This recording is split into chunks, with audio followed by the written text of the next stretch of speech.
तो पीयूष बियास जी, जी आपका करते हैं टेस्ट स्टार्ट। जी और आपको पहले बताते हैं कि ओरा टेस्ट है क्या। जी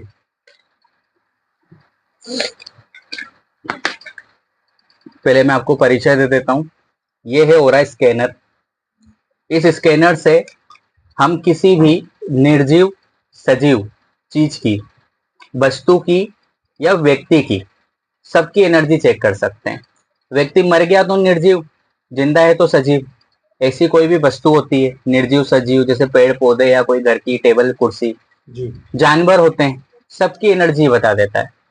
जैसे कि हमको जन्म कुंडली देखने के लिए, जन्म कुंडली बनाने की और उसको अध्ययन करने की आवश्यकता है। हस्तरेखा के लिए हमको हाथ की आवश्यकता होती है। फेस रीडिंग के लिए चेहरे की है। तो मुझे ओरा टेस्ट यानी कि आभा मंडल का अध्ययन करने के लिए डीएनए की आवश्यकता होती है। तो डीएनए क्या होता है, जैसे कि आप यहाँ पे टेस्ट कराने आए, आप सामने बैठे, तो आप जब इस स्कैनर के इन व्हील को, ये व्हील बोलते हैं स्कैनर, इन व्हील्स को जब आप हाथ में लेंगे, तो जब आप हाथ में पकड़ेंगे तो ये जो आपकी स्किन है, आपकी स्किन, इसके अंदर नसें, खून, मांस, ये सब आपका डीएनए, बाल, तो ये स्कैनर क्या करता है, आपके पूरे डीएनए को कैच कर लेता है और फिर हमें रिजल्ट देता है। ठीक है। जो यहाँ पे टेस्ट कराने नहीं आ पाते, तो जो उनका फोटो रहता है, फोटो से टेस्ट हो जाता है, क्योंकि फोटो भी डीएनए, जिसपे तंत्र विद्याएं भी हो जाती हैं। अब ओरा टेस्ट को हम हमेशा क्या बोलते हैं कि ये जन्म कुंडली आपके किसी भी टेस्ट से बेहतर है। अच्छा ऐसा क्यों बोलते हैं, ये मैं अक्सर बोलता हूँ, सभी को बताता हूं मैं। ऐसा क्यों होता है, मान के चलिए एक आपकी जन्म कुंडली बनी, जब आपने जन्म लिया इस दुनिया में, जन्म कुंडली बनी आपके, ये आपका एक बर्थ चार्ट बना, वर्त चार्ट बना, इसके अंदर सारे ग्रह बैठे आए, सूर्य चंद्र मंगल बुध सब।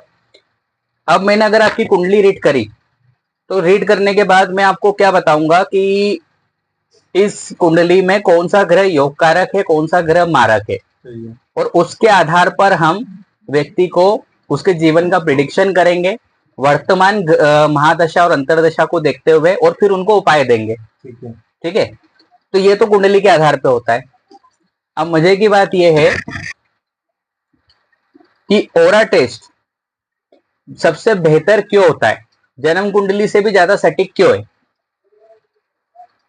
उससे पहले एक नियम बता दूं आपको। नियम के लिए हम एक अच्छी बात के लिए हमारे जीवन के लिए, कि 9 के 9 ग्रहों को हम चाहें तो बिगाड़ सकते हैं और सबको अच्छा भी कर सकते हैं। ये हमारे हाथ में। जैसा हम उपाय करेंगे वैसा हमें ग्रहों का रिजल्ट मिलेगा। ठीक है। अब जन्म कुंडली में मान के चलिए आपका सूर्य मंगल ये आए आपके मारक, जब आपका जन्म हुआ था तब कोई दोष में है, जैसे कि गुरु चांडाल दोष बन गया तो गुरु खराब हो गया, मांगलिक दोष बन गया, मंगल खराब हो गया, सूर्य नीच का हो गया, ये सब हो गया। लेकिन ये ग्रह सारे जीवन भर के लिए एक जैसे नहीं रहते हैं। बिल्कुल नहीं, ये हम कई बार बता चुके हैं हमारे वीडियोस में, और जो यहाँ पे आता है उनको भी। ये क्या है, ये पुरानी प्रथाएं चली हुई हैं कि जन्म कुंडली में जो वर्त चार्ट जन्म के समय बन गया वो मृत्यु के अंत तक रहेगा। वर्त चार्ट तो वही रहेगा जी। आप अगर आपके जीवन के अंतिम दिन भी कुंडली को जब निकालेंगे कंप्यूटर से, तो यही कुंडली बन के आएगी, लेकिन आपके ग्रह नक्षत्रों की स्थिति बदल चुकी होगी, क्योंकि ब्रह्मांड में गोचर में सारे ग्रह घूम रहे हैं। और ब्रह्मांड तो बहुत दूर की बात है, जो आप अपना व्यवहार कर रहे हैं ना लोगों के साथ, और जो आप कर्म कर रहे हैं, व्यवहार से भी ज्यादा कर्म, उससे ही आपके सारे ग्रह नक्षत्र अच्छे और बुरे हो जाते हैं। इसीलिए प्रेजेंट के आपके ग्रहों की स्थिति क्या है वो देखना जरूरी है। प्रेजेंट में क्या आपकी जन्म कुंडली है? हाँ, वो मोबाइल में है। हाँ बताइए। तुला लगने की है 17,589 है। उसको व्हाट्सएप करिए।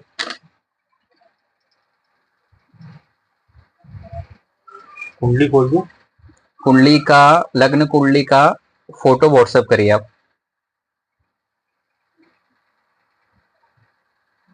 ये वाला। एक मिनट। फोटो खींच लीजिए इसकी।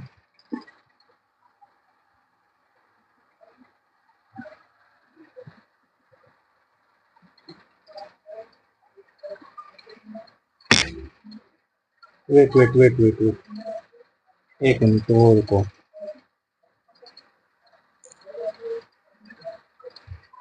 कुंडली चार्ट। नहीं वो वाला नहीं, अभी है चल मैंने ना उसको ग्रह चेंज कर दिए थे। चेंज इन द सेंस कि ये वाला सही।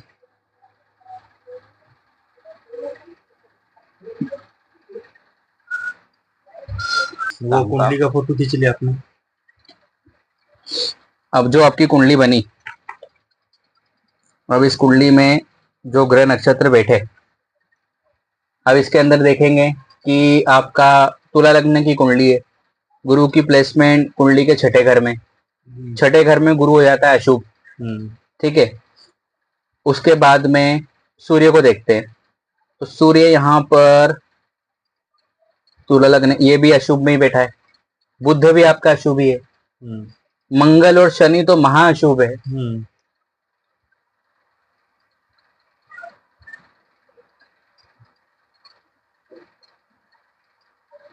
गुरु भी अशुभ है। अच्छा हाँ, और शुक्र। गुरु अशुभ इसलिए है कि त्रिक भाव का स्वामी होकर शत्रु के लग्न में बैठ गया, तो अच्छा प्रभाव नहीं देगा। राहु शुभ है और केतु शुभ है, ये आपके ग्रहों की स्थिति कह रही है जो आपकी आपके कुंडली में बने। तो ये तो छप गया कुंडली का, अब ये आपके जीवन के अंतिम समय तक चलेगा, लेकिन ये बिल्कुल सच नहीं है। आपके सारे ग्रह नक्षत्र अभी बदल चुके हैं। अब हमने आपको क्या क्या बताया, राहु और केतु शुभ है, बाकी सारे ग्रह आपके अशुभ है। चंद्रमा भी अच्छे फल यहाँ पे नहीं देगा। शुक्र भी नहीं देगा। शुक्र तो देगा ही नहीं। छठे भाव में। हाँ, चंद्रमा शत्रु की राशि और लग्नेश का शत्रु नहीं देगा। तो आपके कितने ग्रह अच्छे हो गए? सिर्फ दो, राहु और केतु। और अभी देखते हैं ओरा टेस्ट में क्या आ रहा है। ओरा टेस्ट में वास्तव में आपके 7 ही ग्रह आना चाहिए नेगेटिव। अच्छा। और 2 ही ग्रह आना चाहिए पॉजिटिव, अगर कुंडली के हिसाब से हम चलते हैं तो ठीक है, लेकिन ऐसा नहीं होता है। आपने जो कर्म करे अभी तक, जब से आपका जन्म हुआ, कितनी एज हो गई आपकी? 42 में जितने आपने कर्म किए, जितने गोचर में बार बार ग्रहों के बदलाव हुए, राशि परिवर्तन हुआ और महादशा अंतरदशा आई, सारे ग्रह बदल चुके होते हैं। अब ये अच्छी खबर भी है और ये बुरी खबर भी है कि हमारे ग्रह बदल चुके हैं। कैसे कि राहु केतु आपके आ रहे हैं यहाँ पे बढ़िया उच्च के, दोनों कुंडली में जब आपका जन्म हुआ जब तो उच्च के थे, तो राहु केतु उच्च के हो गए, मतलब कितना अच्छा हुआ कि जो मारक ग्रह होते हैं सबसे ज्यादा वो तो उच्च के हो गए। लेकिन वो ग्रह हो सकता है अभी ओरा टेस्ट में नेगेटिव आ जाए, तो आपका तो नुकसान हो गया, बड़ा भारी नुकसान हो गया। पर जो आपके 7 ग्रह मारक हैं वो अगर अभी ओरा टेस्ट में पॉजिटिव आ गए तो आपका फायदा हो गया। तो इसी के अंदर नुकसान और फायदा दोनों छुपा हुआ है, ठीक है। ये तो टेस्ट करेंगे तो पता चलेगा। अंत में जब आप उपाय करोगे तो आपके 9 के 9 ग्रह अच्छे हो जाएंगे। वो कैसे होंगे, धीरे धीरे हम बढ़ेंगे उसकी तरफ। इसीलिए ओरा टेस्ट अध्ययन कराना जन्म कुंडली अध्ययन से भी बेस्ट है, और इसके ऊपर का अभी तक कोई और अध्ययन नहीं आया है। और मैं बीच में टोकूंगा हाँ, कि इट में भी क्या होता है कि आपकी कुंडली में आपका टाइम आगे पीछे हो सकता है, लेकिन ओरा भी एक प्रेजेंट में वो आपको एग्जैक्ट बताएगा। प्रेजेंट में, ये प्रेजेंट टाइम में होता है। इसको जब भी किया जाएगा, इसको वर्तमान समय में किया जाता है, ना तो भूतकाल में और ना भविष्य के लिए, कभी नहीं करते हैं। तो वर्तमान में किया जाता है, तो वर्तमान में क्या स्थिति है वो बता देता है। अब ऐसा हम क्यों बोल रहे हैं, उसका क्या कारण है, देखिए। अभी एक उदाहरण ले लेते हैं थोड़ी देर के लिए कि आपका जो गुरु ग्रह है ये आपका शुभ है। इस कुंडली में हम मान लेते हैं गुरु ग्रह कुंडली में शुभ आया, ठीक है। वही ग्रह अभी जब ओरा टेस्ट करा तो स्कैनर ने बताया कि आपका गुरु शुभ है, ठीक है। यहां भी शुभ है, यहां भी शुभ है। अब एक काम करिए, ओरा टेस्ट कराने के जस्ट बाद में आपके जो भी गुरु हों उनसे आप बहुत अच्छी लड़ाई कर लीजिए, उनका मन दुखा दो, उनकी आत्मा दुखा दो, और फिर आप टेस्ट कराना। आपका गुरु नेगेटिव आ जाएगा तो फिर क्या वेस्ट हुआ। ओरा टेस्ट सबसे बेस्ट है, जो आपके ग्रहों की प्रेजेंट की स्थिति बता देता है। और इसमें मानिए कि कुंडली में गुरु अशुभ है पर ओरा में पॉजिटिव आ रहा है, और फिर भी गुरु का अनादर कर दीजिए तो भी नेगेटिव आएगा। तो मैंने क्या बोला आपको शुरू में कि हमारे जो कर्म हैं वो ही हमारे ग्रह बनाते हैं। और कर्म है क्या, उपाय, ये कर्म ही तो है जी। जैसे एक छोटा सा उदाहरण दूं आपको, बहुत अच्छा, आपको अच्छा लगेगा और आपका छोटी छोटी सी चीजों पर ध्यान जाना शुरू हो जाएगा आपसे कि ये तो हमने सोचा ही नहीं, जीवन के ऐसा भी होता है। विवाह हो गया आपका, जो हमारे घर में हमारी पत्नी जो हमारे लिए भोजन बनाती है और जो हमको परोस के देती है और जिसको हम खाते हैं, तो वो भी तो उपाय है। कैसे? वो खाना बनाती है, परोस को हमको देती है, तो वो आपको प्रसन्न करने का ही तो उपाय कर रही है, ताकि खाना खा के आप प्रसन्न रहो उनपे। आपको भूख लग रही है और अगर वो खाना बना के नहीं देंगी तो आप उन पे गुस्सा हो जाओगे, तो उनका शुक्र बिगड़ जाएगा, उनका गुरु बिगड़ जाएगा, और उनकी तरफ से जो प्रसन्नता आपके लिए बनी हुई है तो आपका शुक्र अच्छा बना हुआ है। तो घर में जितने भी लोग हम कर्म कर रहे हैं एक दूसरे के साथ, ये वास्तव में उपाय ही है। हमारा ध्यान क्या लगा हुआ है ज्योतिष में कि जब तक ग्रहों का नाम नहीं आएगा तब तक ज्योतिष नहीं है। मतलब आपकी दिनचर्या, आप जो छोटे छोटे काम कर सब ज्योतिष है, सब ज्योतिष है।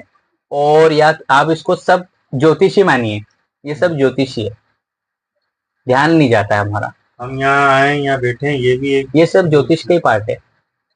ये जो हम आपसे बात कर रहे हैं ये तरंगे हैं, ये तरंगे निकल के जाती है आपके कान तक, जो हमारे मुंह से निकल रही है, आप जो बोल रहे हैं हमारे कानों तक आ रही है। तो हमारा जीवन हमारी तरंगों पे और ऊर्जा पे ही तो चल रहा है, वही बेस्ट है। हाँ, इसलिए ओरा टेस्ट सबसे अच्छा है। तो अब हम सबसे पहले इसका परिचय आपको करा दिया। ये होते हैं सैंपल स्कैनर के, ठीक है, जिससे हम किसी भी चीज की एनर्जी को चेक करते हैं। तो ऐसे ओरा टेस्ट में 300 सैंपल होते हैं जी टोटल। इससे घर का वास्तु टेस्ट भी हो जाता है और दुनिया भर के बहुत सारे टेस्ट हो जाते हैं इससे, क्योंकि 300 सैंपल बनाए इसलिए गए। तो इन सैंपल को यूज करते करते हम उपाय कर सकते हैं। तो आज से आप दिमाग में ये रखना कि कोई भी ग्रह अच्छा और बुरा बनाना हमारे हाथ में, और कुंडली में जो छप गया वो फिक्स नहीं है, ठीक है, सब कुछ बदल सकता है।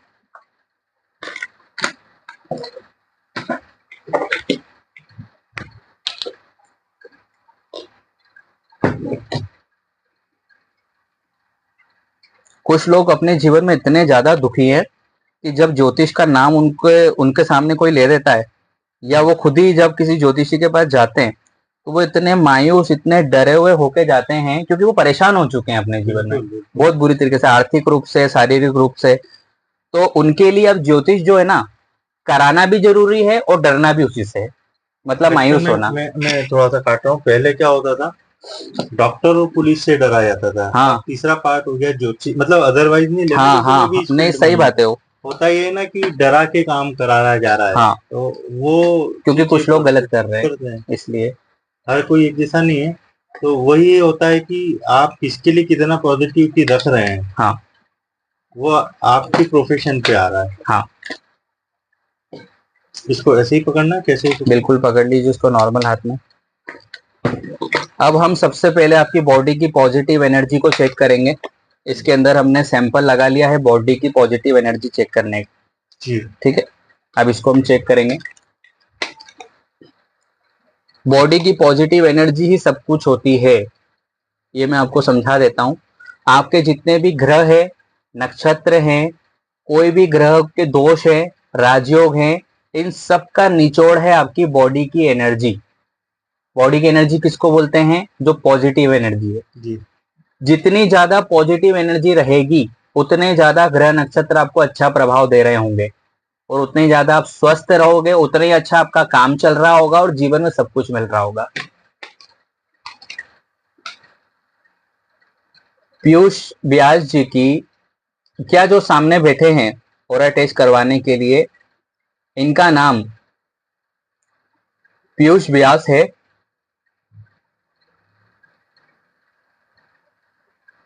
ये देखिए, ये राइट की तरफ घुमाए, तो जब भी स्कैनर राइट की तरफ घूमेगा तो यस, लेफ्ट की तरफ घूमेगा तो नहीं। ओके।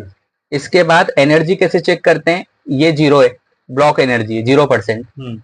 जब ये खुलेगा 5%, 10, 15, 20, 25, 30, 50, 55, 60 करते हुए 100 पीछे। अब आपका नाम बताया, राइट की तरफ घुमा, हमारा राइट है ना, हम टेस्ट कर रहे हैं इसलिए। क्या जो सामने बैठे हैं इनका नाम संजय है? ये देखिए, नहीं। आपका नाम पीयूष है तो पीयूष कैच करा है।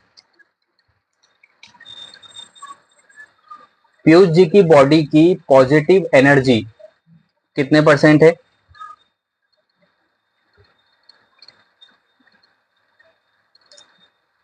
पीयूष जी की बॉडी की पॉजिटिव एनर्जी कितने % है?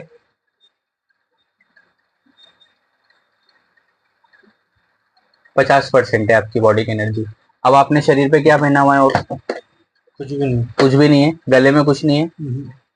नहीं। जेब में? नहीं, कुछ नहीं है। पीछे वाली जेबों में? सब खाली है। सब खाली है। हाँ। सब आपने निकाल दिया, कोई धागा कोई ताबीज नहीं है। हाँ। तो आपकी, हम यहाँ पर ये नोट करेंगे कि जो आपकी बॉडी की पॉजिटिव एनर्जी है वास्तव में वो 50% की है, जिसको हम क्या कहते हैं? नेचुरल एनर्जी व्यक्ति की। ये वस्तु की भी होती है। अच्छा। तो यहाँ पर राइट डाउन आपके लिए जो पहली चीज की जाएगी वो है 50% एनर्जी बॉडी की। ठीक है। तो कम एनर्जी 100% होनी चाहिए हर व्यक्ति की। 100 तो मिनिमम होनी चाहिए। 100 से ज्यादा है तो और आपके लिए अच्छा है। जितनी ज्यादा एनर्जी उतने ज्यादा आप स्वस्थ, उतने ज्यादा आपको जीवन में सफलताएं, काम धंधे सभी चीजों में, पारिवारिक सुख, संतान सुख, सब कुछ। अब ये कम क्यों हो रही है अभी आगे पता चलेगा। अब हम पूछेंगे पीयूष जी की आध्यात्मिक एनर्जी कितने % है? आध्यात्मिक एनर्जी कितने % है?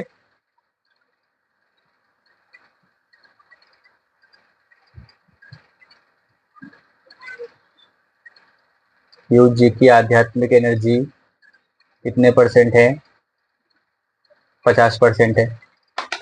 स्कैनर थोड़ा सा रिजल्ट देने में टाइम लेता है क्योंकि वो पूरा स्कैन करता है, आपको एनालिसिस करता है, फिर रिजल्ट बताता है, तो टाइम लेता है वो। स्कैनर हमारी बात को समझता है। अच्छा। सुनता है।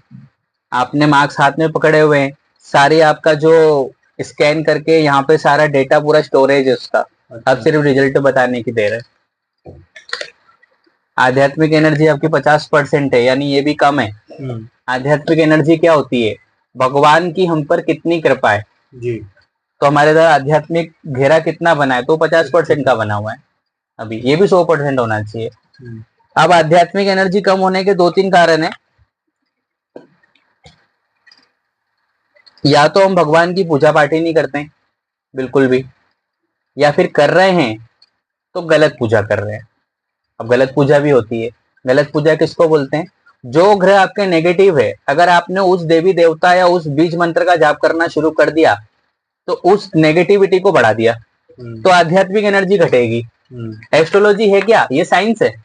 एस्ट्रोलॉजी ये आध्यात्मिक से तो जुड़ा हुआ है ही, भगवानों से भी जुड़ा हुआ है, लेकिन इसको साइंस की तरह अगर आपने समझ लिया तो उपाय करने में आपको आएगा मजा और आपको रिजल्ट बहुत अच्छे मिलेंगे, और फिर ग्रहों से आप खेलने लग जाएंगे थोड़े दिनों में। आपको टेंशन नहीं रहेगा ग्रहों का। अभी लोगों को टेंशन है, यहाँ जो आते हैं ना, कि हमारे जीवन में ये नहीं हो रहा, वो नहीं हो रहा, हमारे काम नहीं बन रहे, हमारे पैसे की बहुत परेशानी, शरीर स्वस्थ नहीं, बीमारियों पे घेर लिया, तो बहुत तनाव में आते हैं। आप ज्योतिष को साइंस की तरह समझ जाओ, एनर्जी बढ़ाना और एनर्जी को घटाना, तो ये ग्रह आपके लिए खेल हो जाएगा। आप किसी भी ग्रह को 3 से 21 दिन में एक्टिवेट कर सकते हो और डीएक्टिवेट कर सकते हो, ये आपके हाथ में, वो बिल्कुल होता है। अच्छा। आप पानी के अंदर कच्चा दूध डाल के नहाओ, 3 दिन नहा लो, 3 दिन में ही हो जाता है वैसे तो, जो हमारा अनुभव है। 21 दिन में तो पक्का हो जाएगा, आपका शुक्र एक्टिवेट हो जाएगा। अच्छा। हाँ, आप 3 दिन हल्दी डाल के नहा लो, आपका गुरु एक्टिवेट हो जाएगा। अब एक्टिवेट तो हो जाएगा, पर वो दोनों ग्रह आपके लिए कैसे हैं? हाँ, वो डिपेंड करता है उसकी एनर्जी पे, मारक है कि योग कारक है। तो आपने अगर गलत ग्रह को कर लिया तो आपको नुकसान सही बात। फिर वो तो पता चल जाता, नुकसान होगा तो आप खुद ही बंद कर देंगे। अब आप पे पूछते हैं कोई तंत्र बाधा है क्या?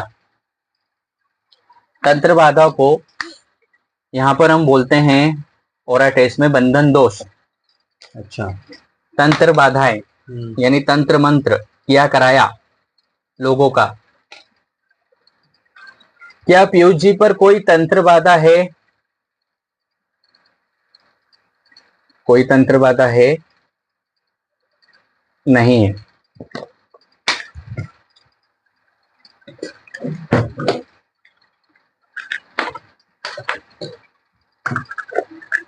अब हम पूछेंगे कि क्या कोई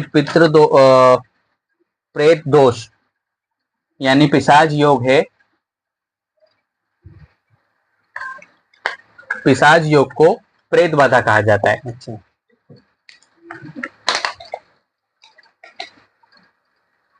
क्या पीयूष जी पर कोई पिशाच योग प्रेत बाधा है?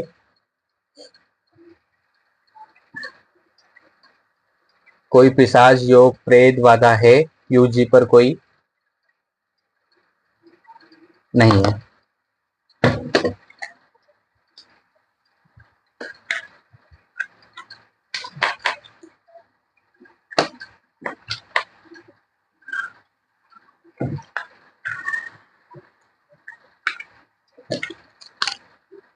ये जो टेस्ट होता है ये हमारे इष्ट सिद्धि पर होता है।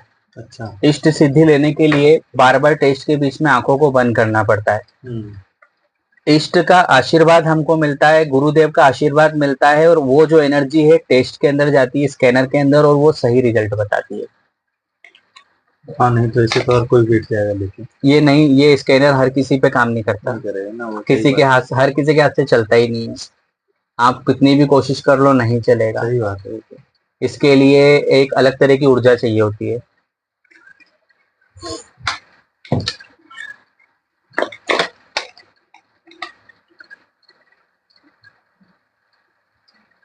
क्या पीयूष जी पर कोई मांगलिक दोष, मंगल दोष है? नहीं है।